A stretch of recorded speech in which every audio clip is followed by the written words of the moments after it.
I feel like I'm sitting on the razor's edge where I am content most of the time. Good for you. I'm having a good time. Everything's working out. I sit there and I'm like, well, this is good. I'm happy here. And then I go, yeah, but I'm kind of lonely some days. Esther said that to Jerry one day, her dearly not so departed. She writes with him every day. He's really available. And she said, I think I'm missing you. I think I'm lonely. And he said, are you lonely or bored? And she thought, oh yeah, it's bored. It's bored. Yeah. Well, sometimes I think I'd like somebody, even like Jerry, somebody I could just write to. Yeah, but they're not dependable. Then they just croak. They croak. You calibrate to somebody wonderful like that. Poof. So, is that resistance? Am I being resistant? You're being observant of now. Let's play with this terminology. This certainly is not new terminology, thinking outside the box. That's been around forever. But when we apply it to what we're talking about in this forum, inside the box, let's say, is what's already manifested. And outside the box is reaching for something else. So what was your question? Am I what? Am I what? Am I being resistant to when you're loneliness? We're going to give you a strong statement. When you are looking at what is, you're resistant to more. So if I'm looking at... That's why we said, what's happened to anticipation? Anticipation is looking outside the box to something that hasn't manifested yet. So being content is just sort of a stopping place? Content is tuned in, tapped in, turned on. You didn't say you're contented or satisfied. I think I did. We've got a list. Oh. You said something else. Bored. No, you said bored. I said content. You're right. You're right. But you said lonely, and that's why we said bored. Oh, okay. Your turn. What's the next one up from bored then? The next one up from bored is content. Oh, so you said you were on a razor's edge. That's right. I'm going back and that's where you started. Back and forth between bored and content. That's a good place to be. That's actually a really good place to be. I know, but what's up above content then? Oh, bliss, no. Hopefulness, optimism, positive expectation and belief. Everything's up from there. But you know, you're going to like this. If you can hang around and you are in a consistent place, you are eliciting from us a masterful conversation. Good. About the important but subtle differences between the path of least resistance and the path of most allowance. So when you have moved into a place of contentment and you just hang around there pretty steadily, the law of attraction will not help you sustain that, because in the absence of resistance that exists in contentment, the vibration will move faster and faster and faster, and you will move up the emotional scale. And that's what we call the path of most allowance. And so if someone says to us that I'm content, but sometimes I feel lonely, then you're not holding steady in your satisfaction or contentment. Because if you were, it would just get better and better and better and better. And it does much of the time. You have stimulating friends. You have so many things that you like to do. Just don't let yourself dip into that. We're going to put you on the spot. Do you mind? No. Well, we'll see in a minute.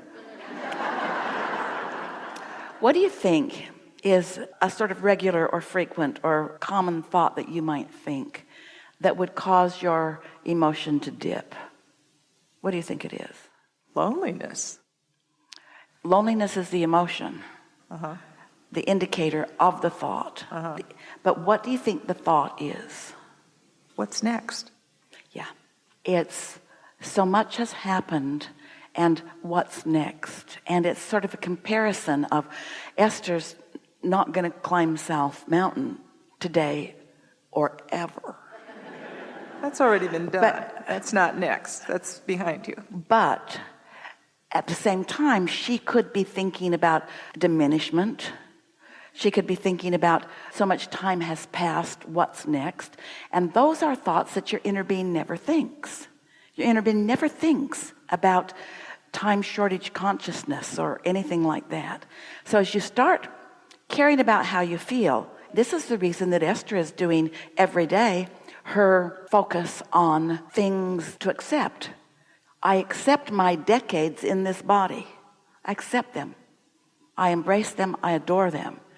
And I acknowledge the point of attraction that I have accomplished during that time. And I acknowledge the eternalness of my being and the power of now. Esther's daughter sent her a video collage that she had set to music of Esther's grandson and his basketball career, not very long one, 4 years in high school, and then of her daughter's birthday. They came within a couple of days of each other. And it's the pictures from all of these ages and all of these parties and all of this love and all of this exposure to life. And the music, it was so beautifully done. And as Esther watched it, she felt a tugging. And so that day when she wrote with Jerry, she said, boy, it sure does seem like time is passing quickly. Is time passing quickly for you?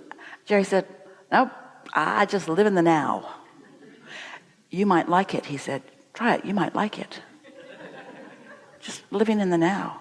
Just here in this place where the physical you meets the non-physical you, with all of the intentions that your life has set into your vortex and all of the capabilities that you have accomplished that your inner being is still focused upon.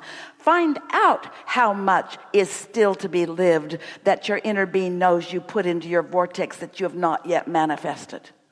Don't cut yourself off just because you're not still in college or you're not still playing basketball or you're still not climbing South Mountain. Your vortex has so much more that your inner being is all aware of, and the cooperative components are all being gathered to. Let yourself be one of the cooperative components that goes and lets this now feel exhilarating for a reason that you can't even identify in advance, but your inner being knows, you see. We've said from the beginning of words flowing out of Esther's mouth, surprise and delight. Let the universe surprise and delight you. And Esther would say, well, I get how I could be delighted, but how could I be surprised? If I'm a deliberate creator and I've done all this intending, then why would it surprise me?